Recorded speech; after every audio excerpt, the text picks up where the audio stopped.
बच्चों, आज हम आप सबको अवतल दर्पण के बारे में बताएंगे। अवतल दर्पण के लिए यू बी तथा स्मॉल f में संबंध तो आप भली भांति जान लीजिए कि कैसे 1/f is equal to 1/v plus 1/u आता है। इसी फार्मूले के आधार पर हम प्रश्न को करते हैं।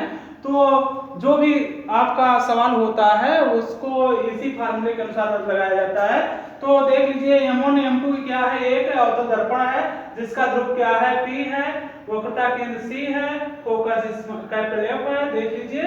और जो वस्तु की दूरी है देखिए कितनी दूरी पर है, इसको निर्धारित नहीं किया गया है, इसका मान होता है स्मॉल u होता है, तो हम बता रहे हैं।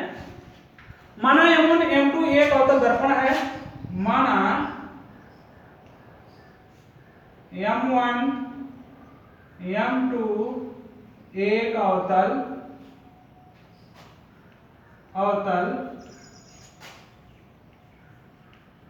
दर्पण है जिसका ध्रुव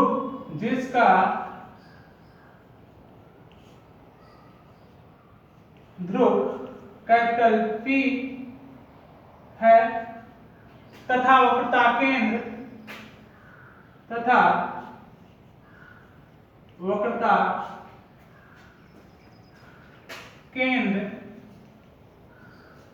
कैपिटल C है। दर्पण के मुख्य अक्ष पर वस्तु दर्पण के मुख्य अक्ष पर वस्तु AB रखी है जिसका प्रतिबिंब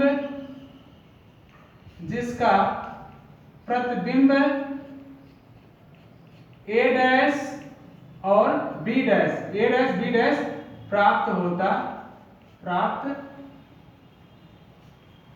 होता है। दर्पण के ध्रुव P से वस्तु की दूरी दर्पण के ध्रुव P कैपिटल P जो यहां से यहां की दूरी है कि ध्रुव की दूरी PA माना स्मॉल u है। ध्रुव से प्रतिबिंब की दूरी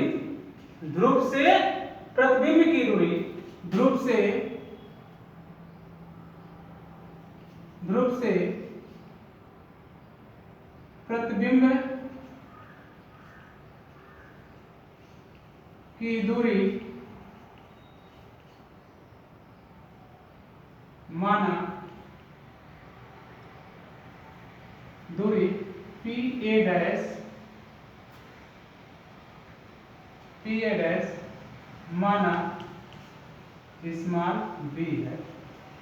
क्या है? स्मॉल b है। तथा दर्पण की फोकस दूरी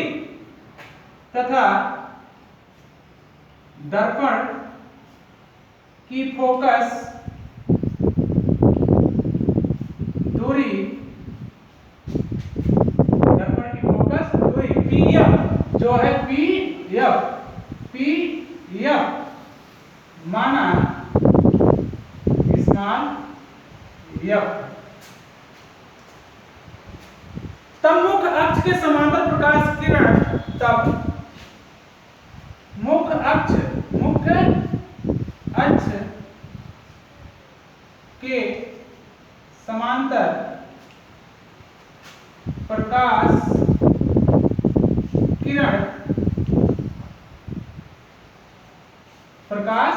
किरण BD जो है क्या है, BD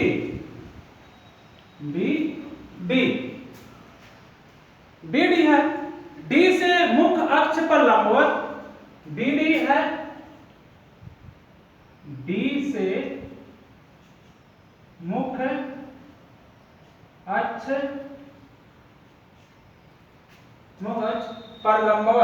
पर लंबवत क्या है, D कैपिटल N है। तो डी एन बराबर क्या लिख सकते हैं, कैपिटल डी एन बराबर क्या लिख सकते हैं, ए बी। डी एन बराबर ये जो है पूरा देख लीजिए, डी एन बराबर क्या है, ए बी। तो हम लिख सकते हैं डी ए बराबर A D N, sorry D N बराबर क्या है, ए बी। क्या है, ए बी। अब त्रिभुज ए बी सी, त्रिभुज ए बी सी और त्रिभुज ए डैश बी डैश सी, त्रिभुज ए डैश बी डैश सी में देख लीजिए, त्रिभुज ए बी सी तथा त्रिभुज ए डैश बी डैश सी में क्या हो जाएगा, कोण ए बी सी, कोण ए बी सी, कोण ए बी सी बराबर किसके होगा, बराबर होगा कोण बी डैश, किसके होगा, कोण B dash A dash C के। No no no no, B dash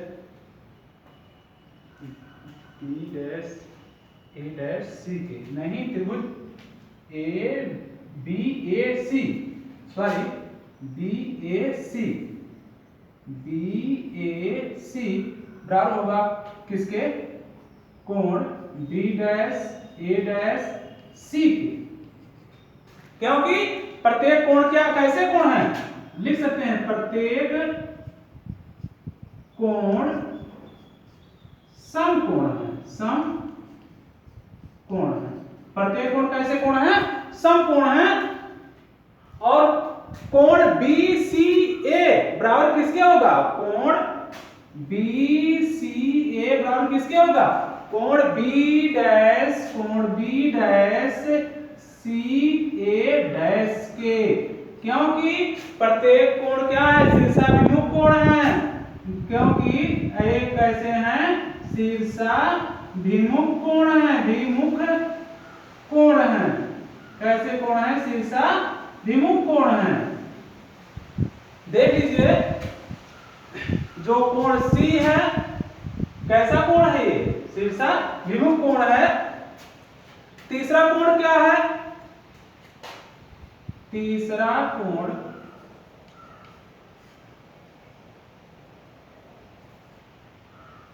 तीसरा कोण तीसरा कोण क्या है, ए बी सी बराबर है, ए बी सी बराबर किसके हो सकता है, आप जब देखिए सी बी ए डैश के, C B dash A dash के, ये क्या है, बराबर है। तो दोनों कैसे त्रिभुज हैं, दोनों समरूप त्रिभुज हैं, समरूप त्रिभुज हैं। कैसा त्रिभुज है, दोनों समरूप त्रिभुज हैं। तो इतना हम मिटा सकते हैं, मिटाने के बाद ही हम आगे बढ़ सकते हैं। आगे देखिएगा, गौर से देख लीजिए। पहले माना M1 M2 एक अवतल दर्पण है जिसका ध्रुव क्या है, P है तथा वक्रता केंद्र C है। दर्पण के मुख अक्ष पर वस्तु AB रखी है, दर्पण के मुख अक्ष पर वस्तु AB रखी, जिसका प्रतिबिंब क्या है, A डैश B डैश प्राप्त होता है। जिसका प्रतिबिंब क्या प्राप्त होता है, A डैश B डैश प्राप्त होता है। दर्पण के ध्रुव P की दूरी PA माना क्या है, PA की दूरी कितना है, स्मॉल u है। और दर्पण के PF की दूरी क्या है, PC वक्रता केंद्र की दूरी क्या है, स्मॉल b है। तो और ध्रुव से फोकस की दूरी जो है कितना है, स्मॉल f है। तो इसको हम जानते हैं, इतना हम मिटा दे रहे हैं। उसके बाद आप सब आगे देखिए।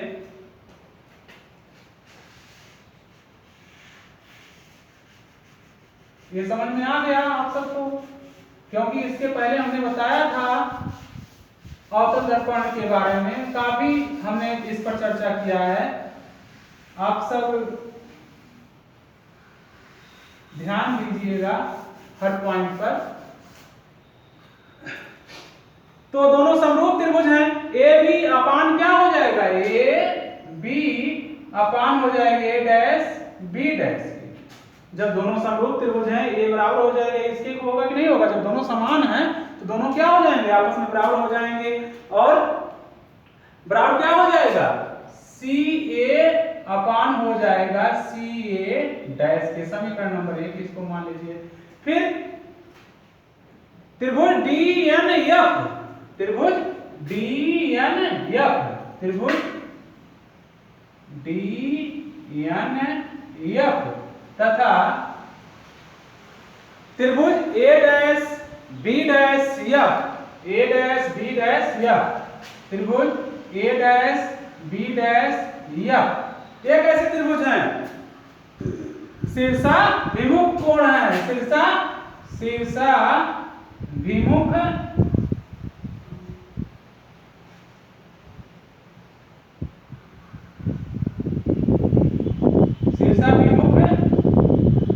विमुख है, शीर्षा विमुख कोण है, शीर्षा विमुख कोण है। तो आप डी एन अपान क्या लिख सकते हैं, डी एन अपान क्या लिख सकते हैं, डी एन अपान लिख सकते हैं ए डैश बी डैश के, ए डैश बी डैश के, और क्या लिख सकते हैं एफ एन अपान लिख सकते हैं एफ ए डैश के, एफ ए डैश के। ये समीकरण नंबर क्या हो जाएगा, 2 हो जाएगा। समीकरण 1 व 2 से तुलना कर दीजिए, समीकरण 1 व 2 से तुलना करने पर क्या प्राप्त होगा, देख लीजिए सी ए अपान हो जाएगा सी A dash, C A upon C A dash, क्योंकि देख लीजिए डी एन अपान क्या है, ए डैश बी डैश है, तो बराबर लिख सकते हैं क्या, इसको हम एफ एन अपान हो जाएगा F A dash, F A dash के, एफ ए डैश के।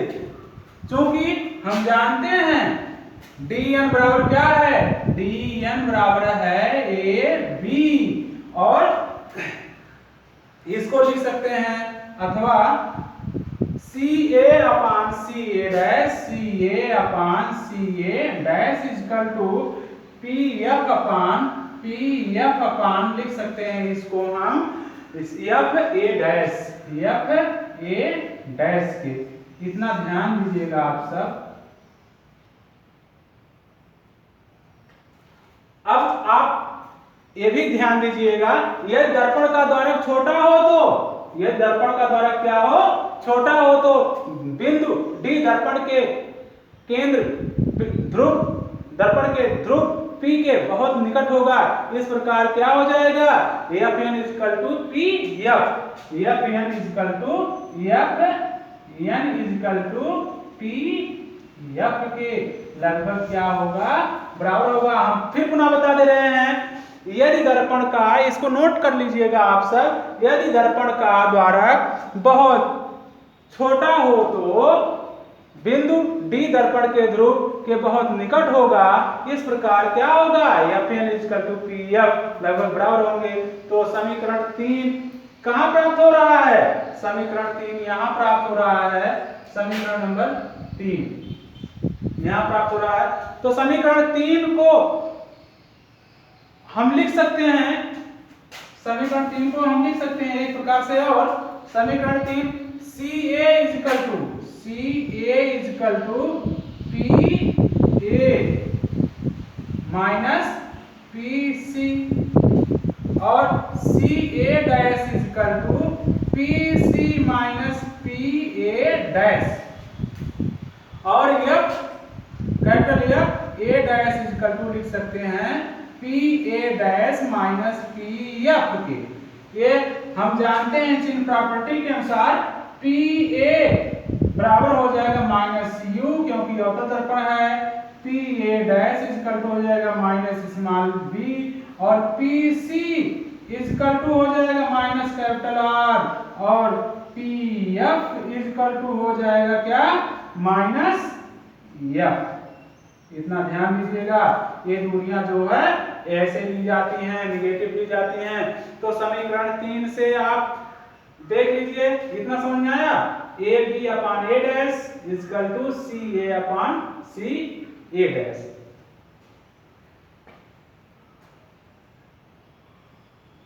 ठीक है, डी त्रिभुज डी एन एफ तथा त्रिभुज D A dash B dash F शीर्ष अभिमुख कोण है, तो डी एन अपान क्या हो जाएगा ए डैश बी डैश और एफ एन इक्वल टू क्या अपान हो जाएगा एफ ए डैश। समीकरण 1 व 2 से तुलना करने पर सी ए इक्वल टू क्या आ गया, सी ए अपान हो गया C A dash equal to F N upon F A dash और डी एन बराबर किसके है, ए बी के। ए बी के क्यों बराबर है, क्योंकि हमने बताया यदि दर्पण का द्वारक बहुत छोटा होता है तो बिंदु डी दर्पण के ध्रुव P के लगभग बहुत नजदीक होता है। तो समीकरण 3 के अनुसार हम इसको मिटा दे रहे हैं।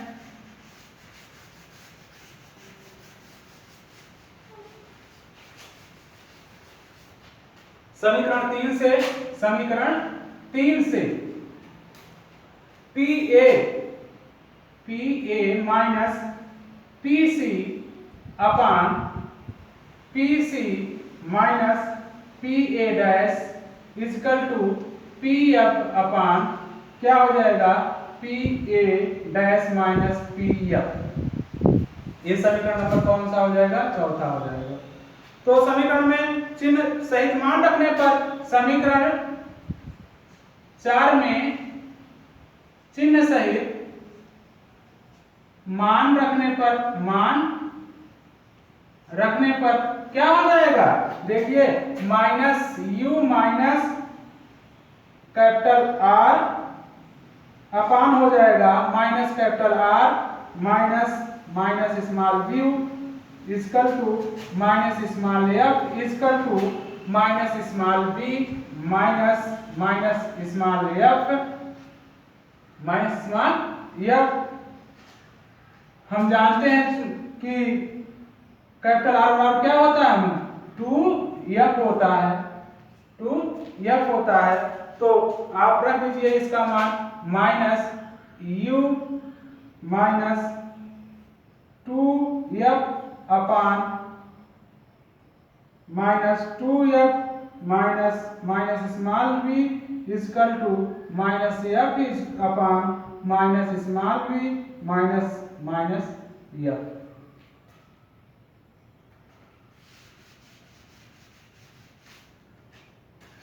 और हम इसको लिख सकते हैं माइनस, अब देखिए माइनस का यहाँ गुणा है, माइनस को माइनस से गुणा करेंगे क्या हो जाएगा, प्लस हो जाएगा। लिख सकते हैं minus u plus 2f upon minus 2f minus plus small v equal to minus f upon minus v plus f।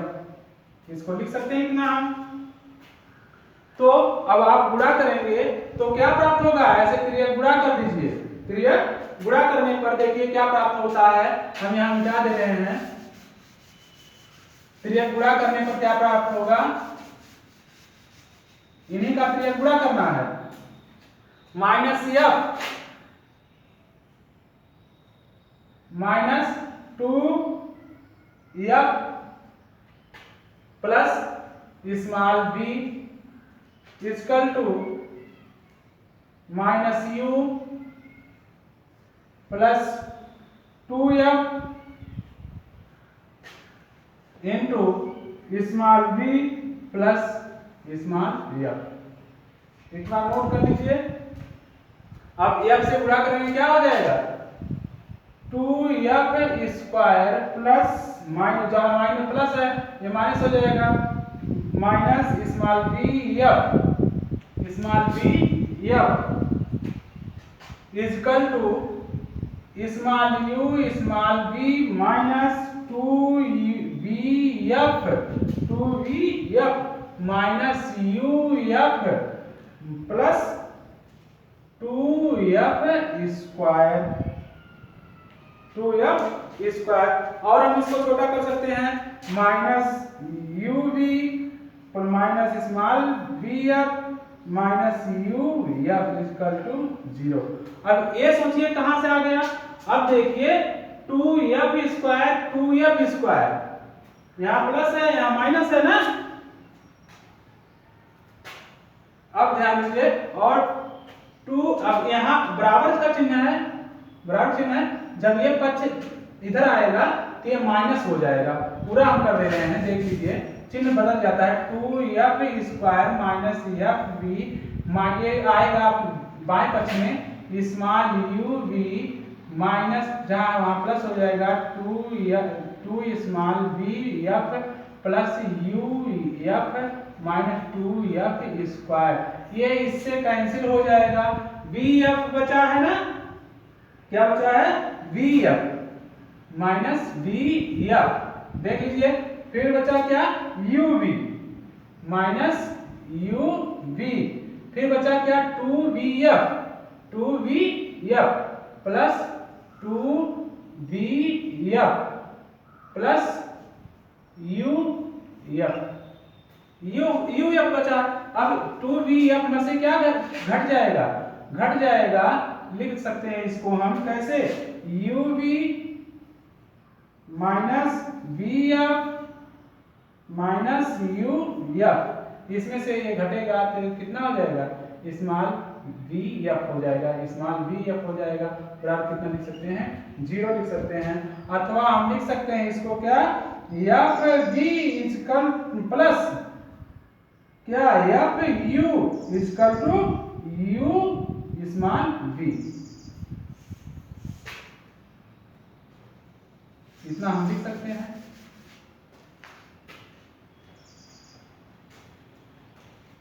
ये समीकरण मान लीजिए कौन सा है, 5वां।